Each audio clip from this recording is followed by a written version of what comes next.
This episode is presented by Pepsi. A hot dog is a sandwich. That deserves a Pepsi. I can't believe we got to cook for Gordon Ramsay. Would you say you could die a happy woman now? Not until I get my last meal. Oh, not until I've had my coffee. This is a hot dog is a sandwich. Ketchup is a smoothie. Yeah, I put ice in my cereal, so what? That makes no sense. A hot dog is a sandwich. A hot dog is a sandwich. What? Welcome to our podcast, A Hot Dog is a Sandwich, the show we break down our world's biggest food debates. I'm your host, Josh Shay. And I'm your host, Nicole Inaidi. And today we will be taking a bit of a retrospective on all of our lives, because we're talking all things last meals. Nicole, what is your greatest regret? Oh, really? Yeah, what's your greatest regret? Oh my gosh, really? I practice this in my car sometimes. Yeah, great. What do you think it is? Wait, for last meal specifically? No. Or just, okay. There's some questions that I think about in my head when I'm driving, when I don't want to listen to music and stuff. Yeah. My greatest regret is not being honest to my friends whenever I was having a really hard time in life. Reaching out for help? Just reaching out and apologizing and saying, hey, I'm sorry I wasn't myself during these times. And I understand our relationship is different and it's changed, but I still love you. Nice. So that's my biggest regret.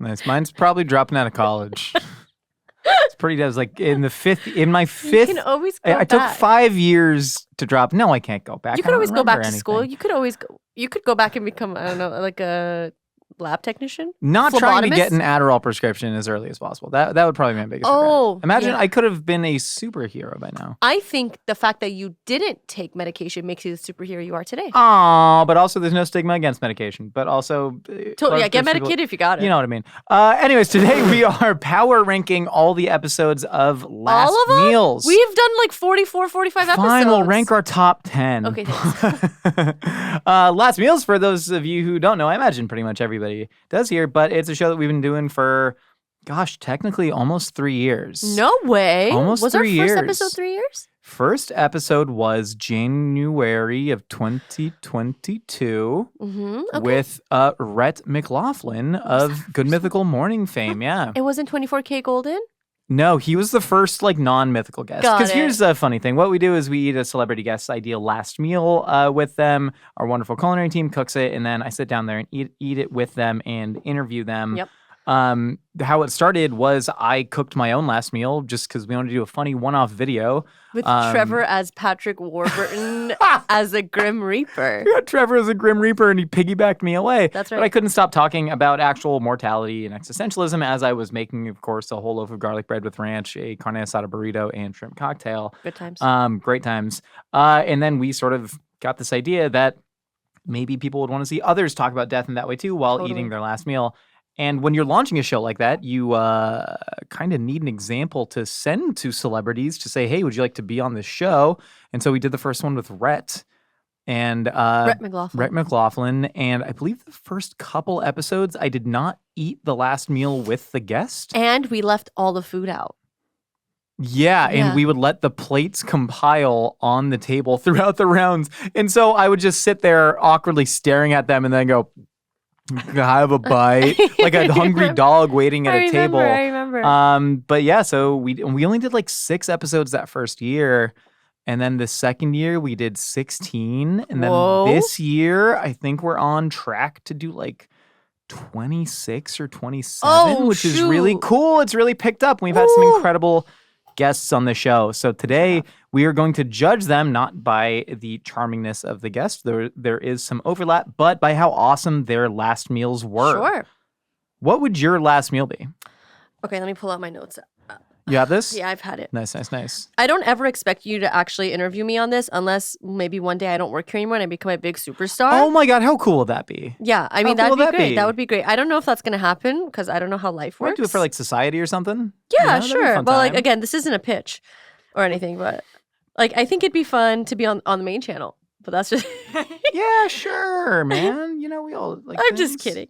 Okay, so my last meal would be hot barberry bread with Serj, sour cherry preserves, rose jam, and honey with a Persian tea. That's course 1. Course 2 is Bay City sandwiches with the works. I'd want a tuna sandwich, a Sausalito turkey sandwich, and a hot pastrami. Not the boar's head Sausalito turkey. And a hot pastrami and a godmother. Hawaiian luau barbecue chips and an orangina, an ice cold orangina. And then that's course 2. And then course 3 would be Pampas Brazilian barbecue, picanha, top sirloin, plátanos, black beans, pão de queijo, farofa, and the collards. The collards.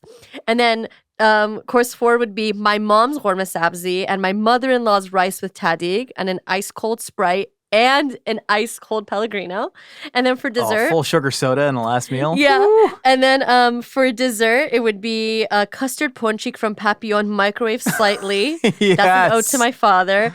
And then a jar of Nutella with a spoon, plastic spoon in particular, as a ode to my mom. Incredible. So very family-oriented. There's a lot of... Yeah, whatever you want to do. That's incredible. I cooked my own last meal on the show, but I cooked like 3 things from it. I did an interview with IndieWire, and they asked me what my last meal was, and I kind of just wrote down what came to me at the time. You want to hear it? Yeah, I'd love to. Okay, it would start with a seafood tower and a dirty gin martini with Castelvetrano olives, oysters, clams, shrimp, lobster, crab legs, 3 different crudos, some smoked fish dipped with crackers. Then we'd go to Vietnamese banh cuon, Laotian papaya salad, and smoked marlin tacos with a Negra Modelo michelada. Uh-huh. After the appetizers, we have my best friend's mom's pav bhaji. I'd probably switch that to dokri. Okay. Now, shout out to Gujarati food. And a San Diego-style carne asada burrito, but made with American Wagyu ribeye and served with a toothpaste tube filled with foie gras pate. Okay. I would drink a penicillin cocktail with that as well. For dessert, give me a gallon of McConnell's sea salt cream and cookies ice cream with a whole bottle of Fernet. Fernet? Whole bottle of Fernet at the end. Wow. Fernet Menta, too, not Fernet Branca. Oh, Let me go down. Why are you ending on that note? Love it, dude. A shot of Fernet. I have so many fun memories in restaurants, whether it's in kitchens or out in the dining room, ripping Fernet. With people Fernet at the end of a meal. Ugh, so good. Give me espresso and a couple rollies as well. Yum. Okay. And I am in. But that's it. So that's us. I think our last meals will both rank at the top. Sure. But let's start at like your number 5. Who do you have at number 5? At number 5, well, I loved Shay Mitchell's last meal. It's a hell of a last meal. So her last meal includes chips and guac with a lot of salsas, fruit from the fruit cart, a margarita, a Caesar salad, a smash burger, a milkshake, ketchup chips with seltzer, pad see ew, Malai rigatoni, lumpia, banana pudding, and an espresso martini. Now, the first thing I'll say about Shay Mitchell's last meal is the fact that her entire meal was so bright and happy. Like, I could see the joy in her meal, and I could see that radiate from the choices she made. Like, a beautiful fruit, like a beautiful like tahini covered mango with like a seltzer. It just makes so much sense for her. And the guacamole we made was one of the best guacamoles I've ever had. I don't know what the hell we did to that guacamole. It was phenomenal. We served it in the molcajete too, right? I think so, yeah. And the ketchup chips were a great touch. I know she specifically wanted to serve. Oh, this is great. Oh, she's Canadian. Yeah, she's from Toronto. So I believe she wanted Lay's, but we ended up getting like a bunch of different kinds because the Lay's wasn't going to come in time. Yeah. And then literally as course 2 started, we got a package, we opened it, and the ketchup chips were in there. And that was and we literally raised it and we were like, yay! Like the monkeys in like 2001 and Space Odyssey. Yeah. Like we partied, we were like, oh my God, they're here. Literally, that was us. And we opened it and we just threw it out there and it was so exciting. And I just think the food, like the lumpia was delicious. The banana pudding, we got it from Magnolia. Sometimes we get foods from outside places because sometimes outside places do it better than we do. And I'm not afraid to admit that as a professional food person. Also, yeah, sometimes people make like these requests for international products and sometimes we don't get the last meal until like 4 or 5 days beforehand. And then we're just immediately scrambling to try and be like, we need to call someone in Philly to put Swiaki's meats on dry ice. Yeah. Is that leading into your next last meal? It is. Well, I want to say Shay Mitchell also would have been on my list 100%. She likes food the way that I like food. Yeah. Right? Like the chips with guac in like several different like salsas. 8 salsas, yeah. Like it's acid, it's spice, it's exciting, it's crunchy. She loves to drink. She was here to promote her show about drinking. And her alcohol brand, her tequila Onda? brand, Onda. Yeah, Onda seltzers and Onda tequila, Delicious, which was great. And just getting ripped with Shay Mitchell, dude. That was so fun. The Malai rigatoni is an excellent. Yeah, the happiness, I will say this is the happiest last meal we've had. Yeah. And it was an honor to see and honestly eat the scraps. I agree. I'm not afraid to admit I eat the scraps. All right, who am I going to go with number 5? You know, I'm going to go John Boyega. Oh, I'm going to go John Boyega at my number 5, and he had me meal. at his first course. So his first course were barbecue ribs with potato salad and black beans, then suya lamb chops with jollof, fried plantain. Oh, good times. The thing that I love about that, so like John Boyega, right? He is a British Nigerian dude, but who's like spent a lot of time in the American South, right. Eating food. And so you have this like incredible, what can only be called Nigerian barbecue plate, right? Right. Like it's lamb grilled over open fire with suya. And this is a really cool little thing. So suya spice is a bunch of different spices like alligator pepper and like grains of paradise, chilies. And that's supposed to be roasted peanuts or ground nuts, but we found out he was allergic to peanuts. And so we put cashews in there. Right. And his whole team were just grubbing on the lamb chops afterwards, which is super cool. So that he immediately had me. But then, he had the chicken and waffles, cheeseburger and fries, orange chicken, all things that I love. But here is where this is one of the most fun times I've had. Oh, good. On the entire show. He asked for simply seafood boil, extra spicy. Oh, yeah, I remember. So we made this giant, like, it wasn't New Orleans style, actually.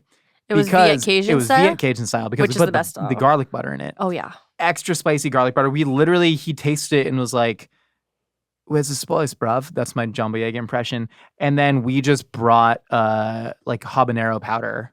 Or maybe it was smoked ghost chili powder. Was it? And he and I were just, this man, one, incredibly charming, incredibly handsome, super, super eloquent, great actor, John Boyega rules. But he's in this like pinstripe white suit and he's about to go to an award show. Oh, did he? And we dumped out the entire seafood boil with the garlic butter and all the seafood juices all in his arm. onto the table. And that is how we found out our freaking table is slanted. And so I'm like interviewing him and I'm like talking to him about like one of his childhood friends dying or something. It was a really emotional story. And like the seafood juice and butter is running towards his nice white embarrassing. suit. And I'm trying to like lift the table up and be like, yeah.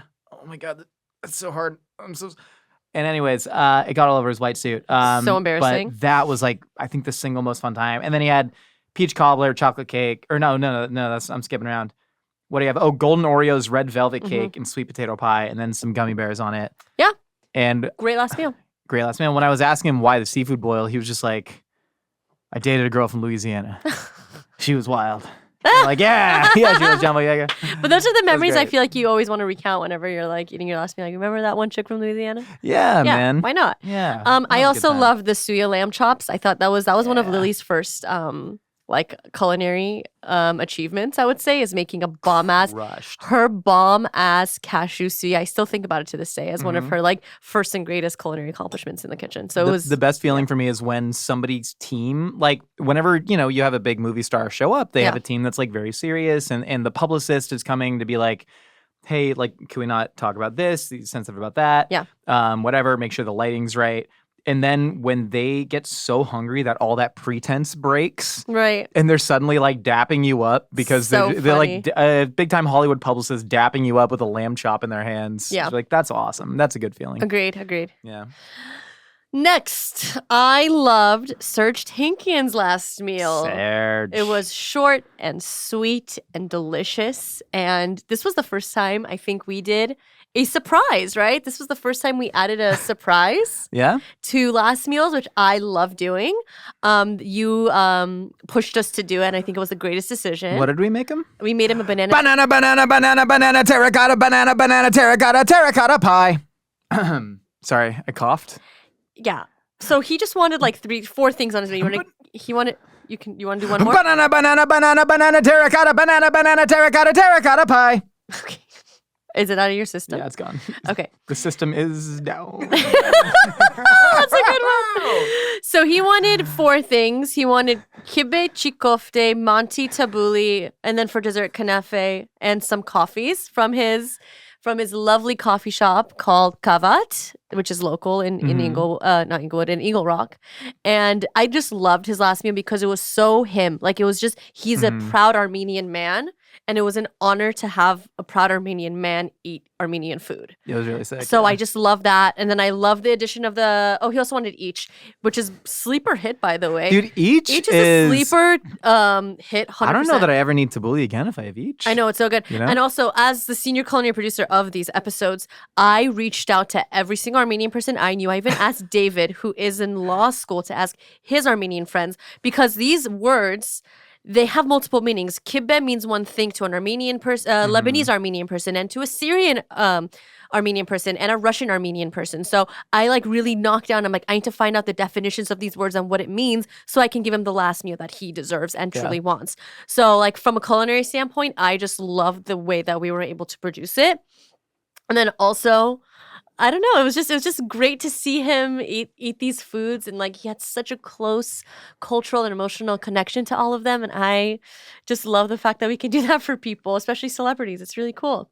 Yeah, this is not only the best episode of Last Meals I think we've ever done, but this is the best conversation I've ever had in my entire life. That's beautiful. Serj has been like one, my favorite musician of all time, but then two, just a hero in the way that he carries himself and the impact that he's had on the world. And we had a really, really touching moment for me that I'll never forget, because he took Anthony Bourdain around Armenia. Right? I love that episode. Parts Unknown. Yeah, great episode. And, I was talking to Serj about the Bourdain episode, and also the fact that he took his own life and kind of reaction to that. And I was talking about how that was the first celebrity death that really hit me hard, because Bourdain was the North Star that I'd always sort of tried to track my trajectory towards. And when we weren't filming, Serj was just like, hey, man, I want you to know that if Bourdain's your North Star, you're well on your way. Because you care about the actual issues and you cut through all the BS and you use food as a lens to tell those stories. And dude, and then he read my freaking the coffee grounds. Yeah, he read your fall gear. Oh my God. That was dude. Serj, what a guy. What a guy. Put out a new EP called Foundations. Go listen to it. I'll use this to transition into let's save that one. I'm gonna go Kelly Rowland. Oh, we love Kelly Rowland in the Mythical Kitchen. We love Kelly Rowland. What is our group chat name? Kelly Rowland Sidewives. Because she kept threatening to steal, I believe, both Lily and V away. Yes, rightfully so. To live in her home with her loving husband and children, as she should have. So Kelly Rowland's Kelly Rowland's last meal: caviar with potato chips, A5 Wagyu and mashed potatoes, cheeseburger and french fries, crispy tacos, peach cobbler, chocolate cake, and chocolate peanut butter pie. The last thing, she said 1 pineapple margarita, but throughout the course of this meal, we drank 3 pineapple margaritas. We shot on a Friday. She had a party to go to afterwards. Give me 1 margarita, sorry. And so we sat there. Kelly Rowland and I probably had 5 shots of tequila throughout this entire meal, because you were like we were going. You were like having the best time ever. Man. It was incredible, but also the meal itself. Like, I'm somebody who I love cheeseburger and fries. I love crispy tacos, right? I love a chocolate peanut butter pie. We did a taco flight. We did a whole taco flight. Yeah. We did. Yeah, we did like your kind of like street taco carne asada, and then we did like the crispy H-Town tacos, 'cause, like, that's where she's from. But like the caviar, I love this amalgamation of foods. Me too. And then also somebody who would just show up to set and just go, yeah, I'm going like marg for marg with you. She was an incredible guest. Was incredible. And also she said like maybe the sweetest thing ever about death. What'd she say? Because she's like a very like, she's a woman of faith. She's like a very practicing Christian woman. Sure. And that's like there's an element to that belief that I'm very, very envious of, right? Especially when it comes to dying in the afterlife, And I was asking how she was, how she communicates that to her children when she's talking to a 10-year-old who, like, maybe just understood what death was, because Kelly did a horror movie and her character died and she was watching it. It wasn't even like a horror; it was like a comedy horror. But her character died. No, it's like a new one. It's like a newer one. Oh, the Freddy versus Jason one of those? No, that was like 18 years ago. Oh, sorry. No, it was like in the last 4 or 5 years. Something on Netflix, I think. But her kid like saw her die and started freaking out, and so she had to have the death talk. And then I asked her what she said to her child, and she said, dying is like you see the most beautiful light you've ever seen, and then you get the warmest hug you've ever gotten. Aww. And I almost started crying at that, especially because I was 6 shots of tequila deep. Sure, yeah, you were drunk. And then we arm wrestled, and I smoked her ass. Yeah, you sure did. People need to stop arm wrestling you. I know. I haven't lost in a while. Yeah. I let her beat me the first time, and then she immediately was like, line it back up. I know you let me win. Don't let me win. And so then I really just like, I demolished her. Yeah. I never want to do this with you. I'm not going to arm wrestle, but I'm going to show you what, I don't like arm what you do. wrestling Okay, with so you gotta lock in. You got to kind of jostle. You got to kind of do this much. Okay. And then right when you start, a lot of people just want to start going like that, but then your wrist But gets you cut back. have to. You have to fight for gotta control. You're going to go over the top. And then you're going to don't lock this in, and then you're just turning I don't want to play. I'm going to lose. I know it. I don't like to play games I already know I'm going to lose. Kelly Rowland's last meal was really special. It really was. That was so fun. Okay. We love binging with Babish in the Mythical Kitchen. Yes, and when we do. he came to the Mythical Kitchen, we're like, we're going to make this guy the best meal of his life. And I truly think we did. We had corned beef hash with over medium eggs, Republique multigrain toast with butter and jam, French press coffee, chicken parm and pasta aglio e olio with a glass of bourbon, amberjack sashimi, salmon belly nigiri and uni, maple syrup poured over snow, and cinnamon crepe chips with vanilla dip.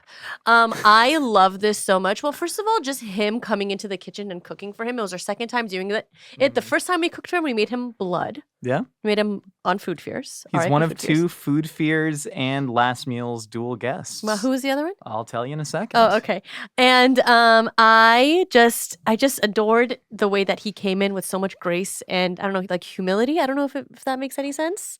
No, it Just does. came He's with so got a much- very humble aura in a way that's really cool. And I could feel like in the back of his head, he's like, man, I wish I came up with this idea. You know what I mean? I could feel that a little bit, not from a jealousy perspective, but like from a real, recognized real perspective. And I just thought he was an incredible guest. And I thought his food was incredible. The maple syrup poured over snow.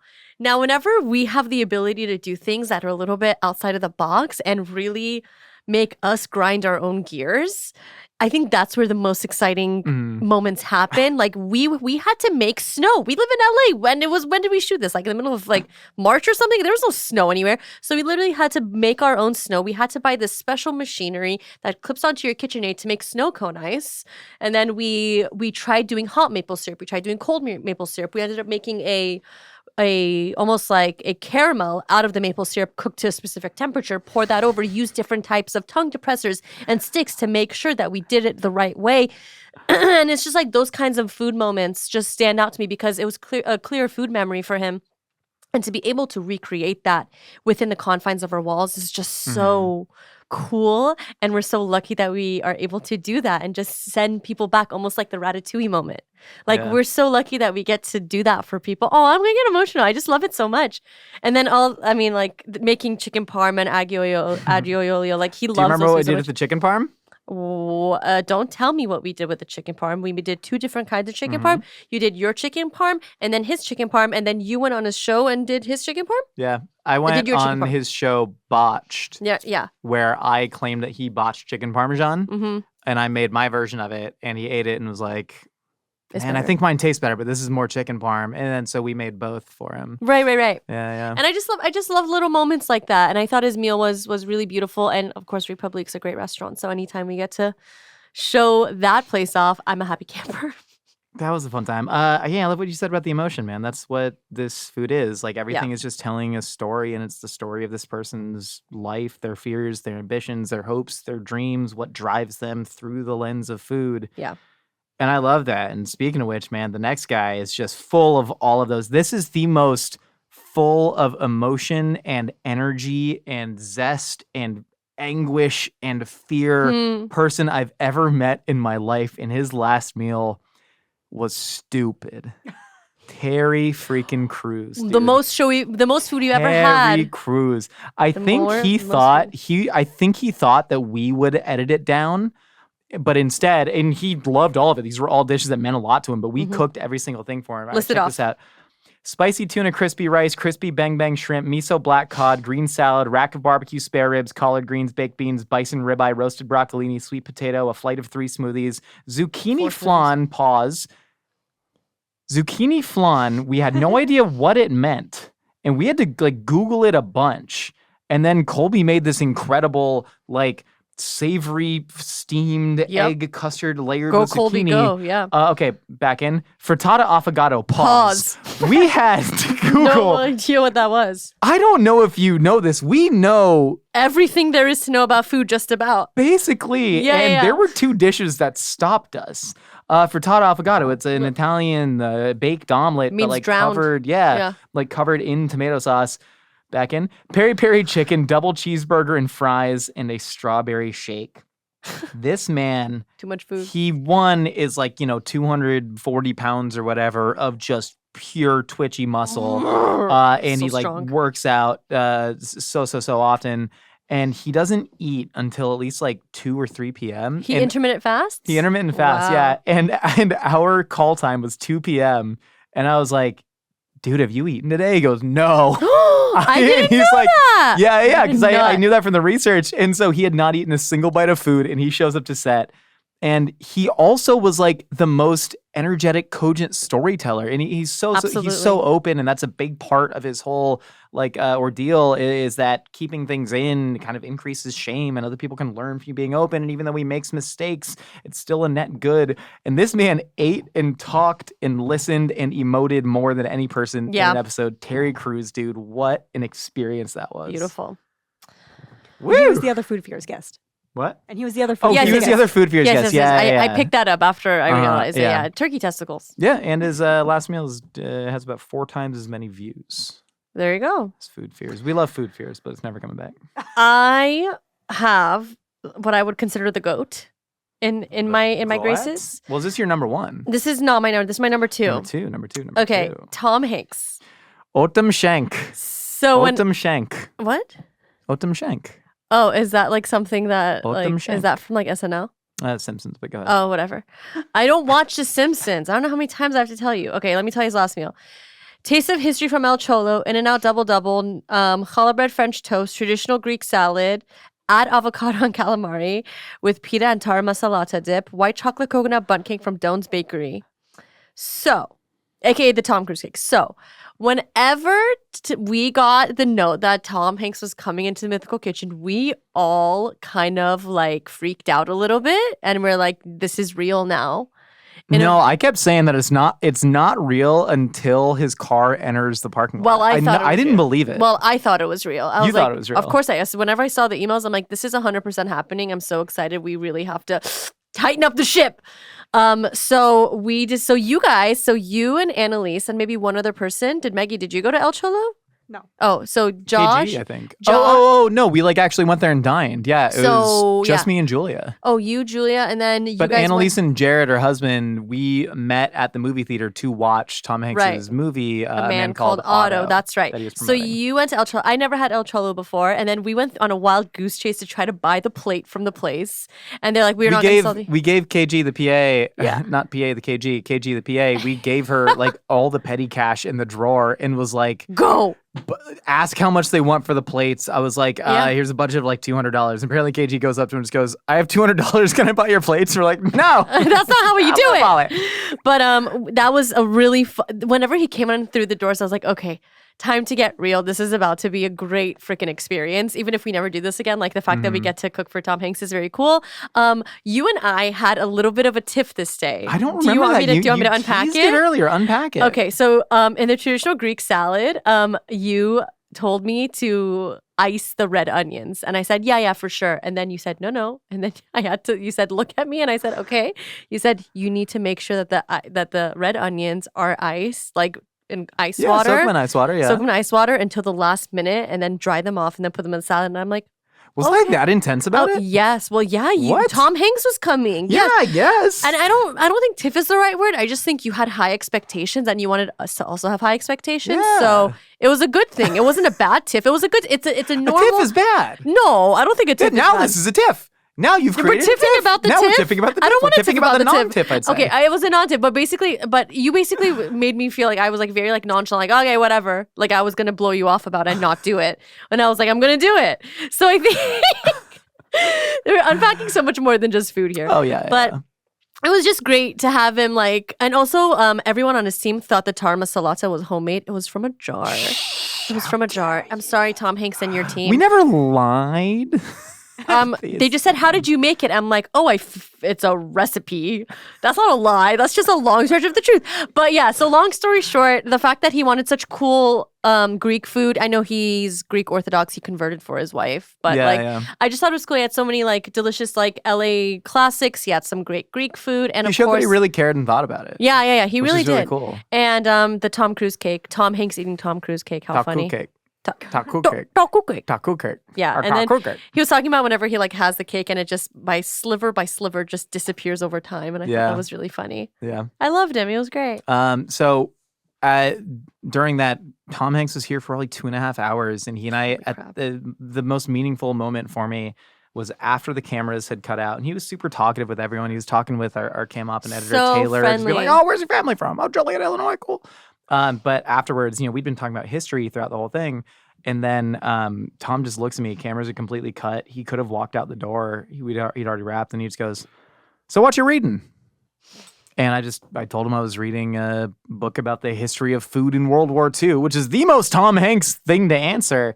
And then his team asked for my address afterwards, and I get a typewritten letter. He collects old typewriters that just said, "Josh, I think you'll enjoy this book. Thanks, Hanks." Oh my god! And it was a copy of a book called The Monk of Mocha by Dave Eggers about Mokhtar al-Khanshali escaping the Yemeni civil war with coffee beans. How cool. And that was cool. And so I mailed Tom Hanks a letter written in crayon because I collect crayons. And my favorite book about food, which is Taco USA by Gustavo Arellano. And I also mailed him the washed Taste of History plates. That's from very El nice Cholo. of you. That's very nice of you. Tom Hanks, he was like guest number 7. Guest number 7. So crazy. All right, I'm going with my number 2. Okay. This is another personal hero of mine.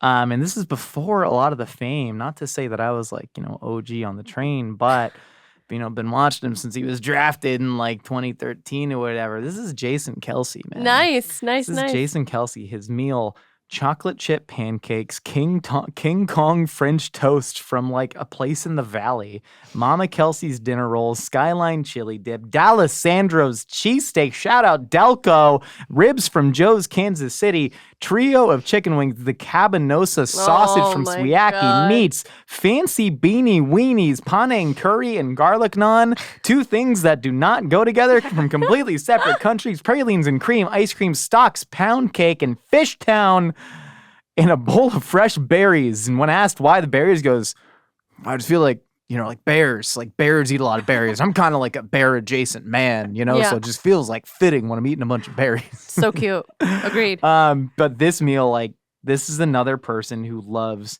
to eat. There's no pretense. He has Cincinnati represented where he went to college. He got home represented from Mama Kelsey's dinner rolls. They were like crescent rolls with the marshmallows baked inside. And then the we marshmallows found would out disappear. it's a metaphor for Jesus on Easter. Yes. The marshmallows evaporate out like Christ evaporating, or not evaporating, but disappearing from the grave. And I mean, he just ate and ate, and we chatted. And he also, not to put Jason Kelce on blast here, but he also said he would bring his own beer because it was from like an obscure brewery in Ohio. Mm-hmm. And he forgot. And I don't know if you remember this. The day before, I was like, "Yo, get some Bud Heavies just to have in case." Okay. And then this is when we were still getting demonetized For alcohol for drinking consumption? on camera. And then we found out that Boo. we could just do that. And so we had side buds going the whole time. Right on. And then Paper bag? What? Paper bag? In a paper bag. Yes. And we had an incredible conversation. We talked about, the fears of CTE and retiring from football early. And I got to tell him that my lucky Eagles hat won the Super Bowl for them because they were down. And then I turned it around and Derek Barnett gets the strip sack. And that was really special. And then afterwards, we ended up going to a tiki bar and just continuing to drink. You hung out later? Do you not know that? No. Yeah, he had like a red-eye Wasn't flight out. And we invited. I'm sorry. I definitely invited. It was Shabbat, dude. Oh, it's probably Shabbat. It was Shabbat. You didn't invite Jason Kelce and I to Shabbat. I should have. Anyways, yeah, we went to a Tiki No, and he took down like a whole Scorpion bowl? Scorpion bowl. LOL. I keep saying LOL to yeah. stop it. Jason Kelce, man. Go Birds. Go Birds. That's a hearty Go Birds on now it's time for my number 1 last Number meal. 1. I don't know who it is. Yeah, you do. Do I? It's Gordon Ramsay. Gordon Ramsay. What a treat it was to have Gordon Ramsay in the Mythical kitchen.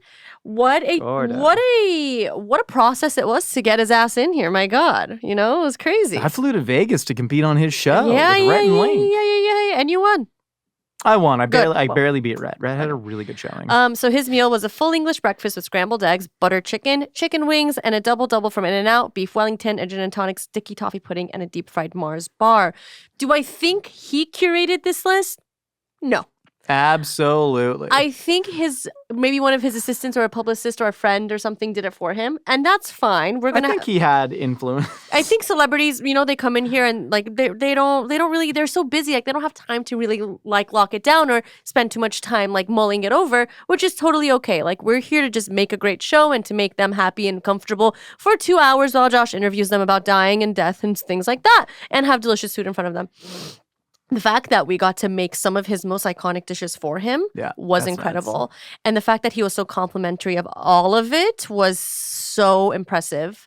And just making Gordon Ramsay a beef Wellington is a crazy feat. And to see Trevor do that and then peace out afterwards, incredible. One of the best Trevor's swan song. One of the best mic drop moments of all time. And it was so impressive to see him do that.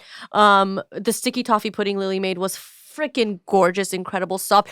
The amount of thought and dedication that went into, should I make a quenelle? Should I do it like this? Should I do it like that? Like again, I'm seeing these meals from the back end, and you're seeing it show up on the table along with the guests. So I guess the way that I'm ranking these last meals is a little bit different than you would, but again, like it is interesting to see you rank them though, because so much in one, it it's heartening to me that it seems like you I know you do care a lot about the process. I do care a lot. It's cool to see how much that's like stuck in your mind, because these are really special to shoot for me, and I'm glad it's the same. Oh, it's so special for us too. Like it's just great to do, and it's great to produce, and the end result of having the millions of views is cool and all. But even if you didn't get millions of views, like it wouldn't matter, because I feel like as a collective, it's like worth it. I love the views though. I will say the views are nice. The views are nice. Please keep watching. Yeah, keep watching. But like me, it doesn't matter as much as it's free. But like whatever. That's also too deep.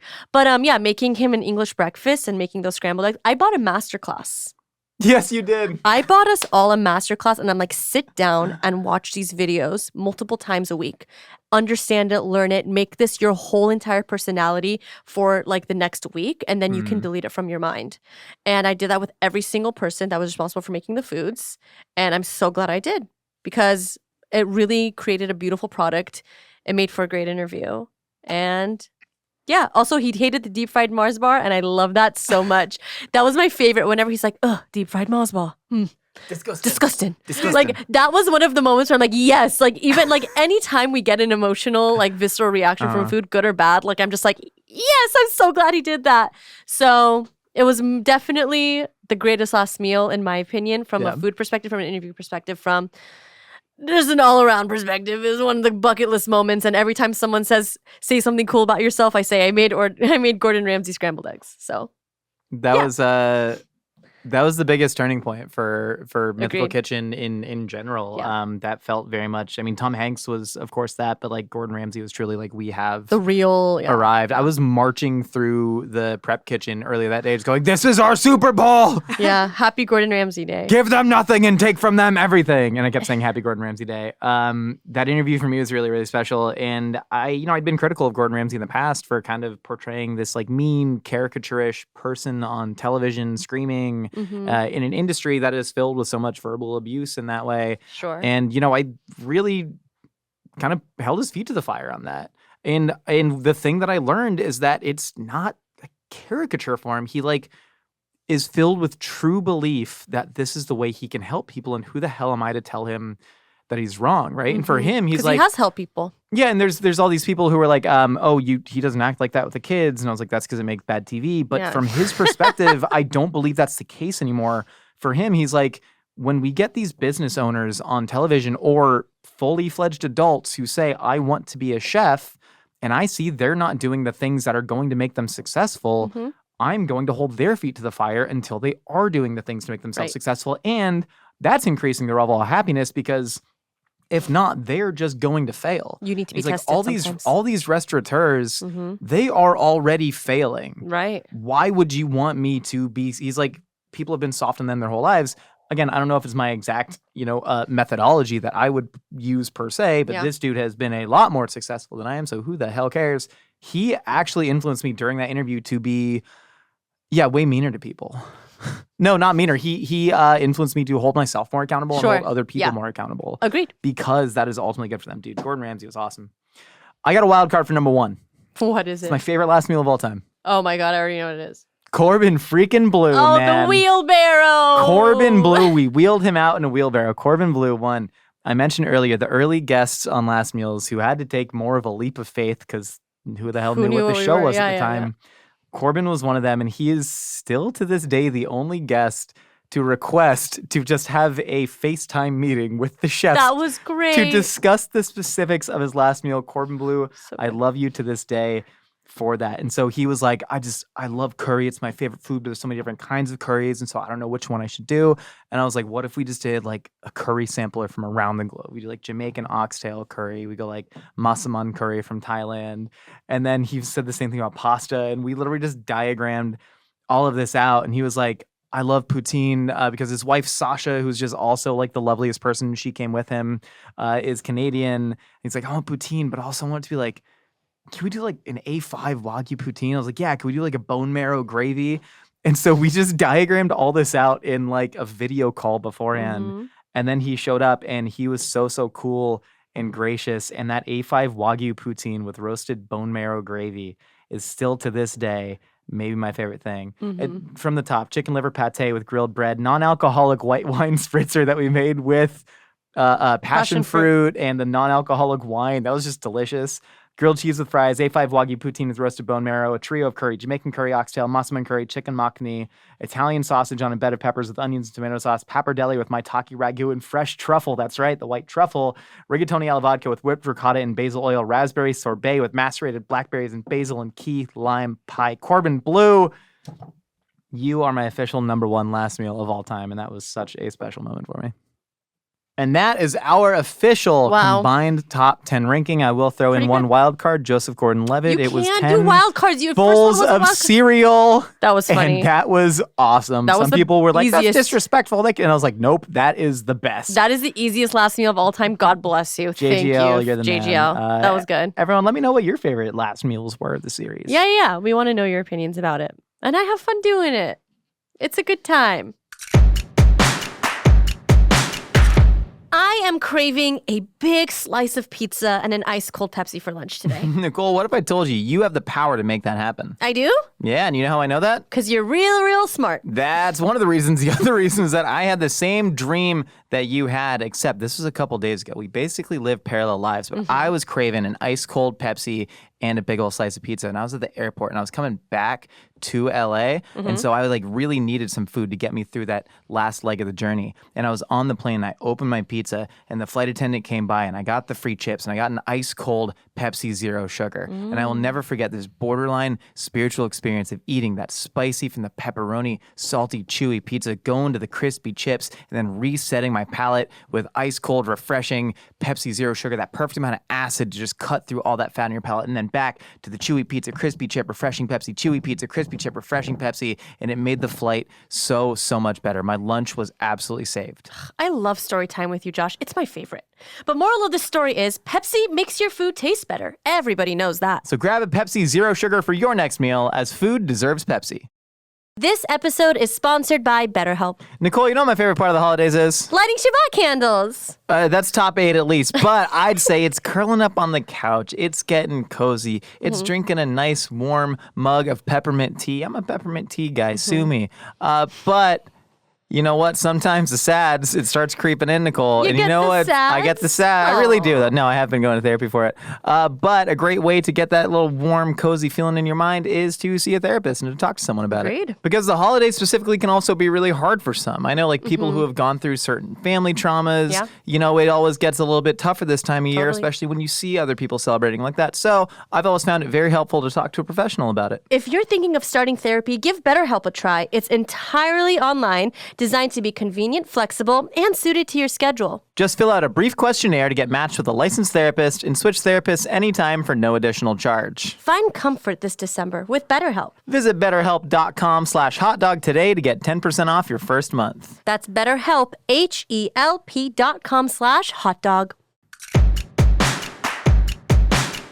All right, Nicole. Heard you and I were talking about. Now it's time to find out whether we're here to whack out of the universe. Is that Barry Keoghan? It's time for this second week called Opinions Are Like Casseroles.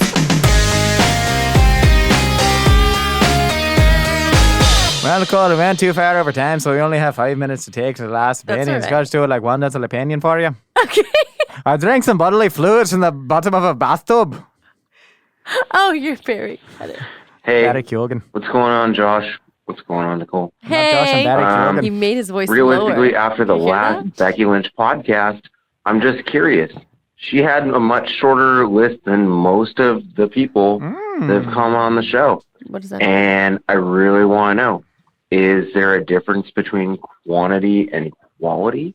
Would you ironically get some small bites of something versus a full meal if you really wanted to go out on your last dying breath? That's interesting. Seth from California, Pomona. Have a great show, guys.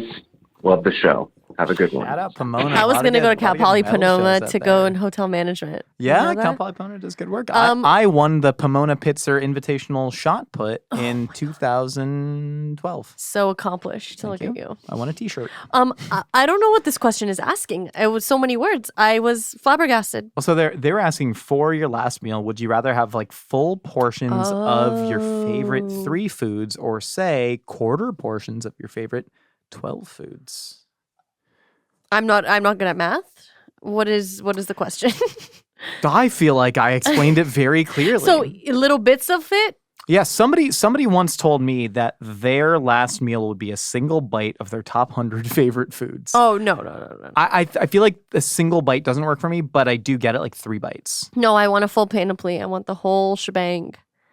I want it all. I'm trying to think of what foods I would really need like a full plate of. Like I get steak fatigue so hard. If you give me like a perfect prime rib or whatever, just like 5 bites of it and I'm done. But once I get to the 7th, 8th, the jaw locks up, it starts getting cold. I don't care. Get out of town. I'm the opposite. But like a Mexican, like a combo plate where you have, I was recently at a taqueria and just had like beans, rice, tortillas, and a bunch of stewed meats. Mm-hmm. And I could just swipe and eat at that for forever, right? And ditto with like any like hummus, you know, and various sauce. You got the srug, you know, you got like you got the amba. You're just dipping and swiping and eating like that kind of thing. I need a full portion. Yeah.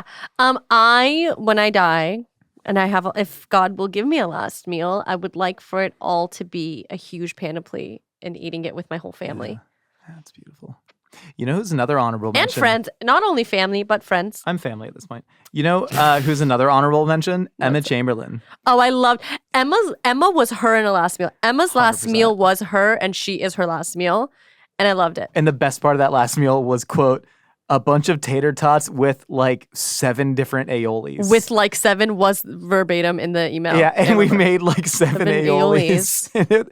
And just sitting there just gabbing and eating tater tots in 7 different sauces. Like, and wine. You guys had a whole bottle of wine. Yeah, we were drinking wine out of her tumbler with a straw. I think you guys drank a full bottle of wine each. Let's rate the last meals by how drunk I've gotten on them. Kelly Rowland's number 1. We literally had a meeting afterwards and we're like, we can't let Josh drink like that anymore. I don't understand But I think you're why. awesome when you drink. I like you when you I drink. said one time that I get cloudier and can't think when I drink on last meals. And now but that's since then. Yeah. Because there was a time when I was more nervous. Like Tom Hanks was the most nervous I'd ever been for last meal because that was a big turning point. More and than I had Gordon? To, like, more than Gordon, because by the time Gordon came around, I'd already met him. I competed on his show. Right. And also, I really knew what the show was, right? And I felt a lot more dialed in my research, in the way that the storytelling goes within the story. I put so much work into that. We were more practiced at that point. Right. And we knew what the reception was going to be. With Tom Hanks, I literally had to like slap myself in the face in the mirror and go, "You can do this, Josh." No, this is more embarrassing. What I said, "You are that guy. Oh, sweet. You are that guy. Oh, sweet boy. Why not you, buddy?" Oh, sweet boy. Yeah, that's like verbatim. Anyway, so Sweet. Yeah. I'm proud of you. Thanks. I'm proud of us. And what a heck of a year it's been. And I'm proud of all you for sticking around with us. About 5 years of podcasting. That's My also gosh. pretty crazy. You're not tired of our voices? My Apparently God. not. We've seen a considerable churn. Some people decided they were tired of it, but we still have a really strong listenership. And on that note, thank you for listening to A Hot Dog is a Sandwich. It was an industry-wide churn. Podcasts were down. People were stuck inside all day. We got new audio-only episodes every Wednesday and a video version. Advertising rates are still strong. And a video version here on YouTube every Sunday. If you want to be featured on Opinions or at Casseroles, give us a ring and leave a quick message at 833-DOG-POD1. Yeah, like Caller Daddy's really popular. And there's still demand for advertising on the podcast. Joe Rogan, very popular. Go Drogon. Go Drogon. Go Drogon. And for more Mythical Kitchen, Cal Drogo. Check out our other videos. We launch new episodes every week, like Last Meals, and our new series, Cheat Meals, and our former series that we might do again, First Meals. Gosh, you're really milking it, huh? That was a little funky.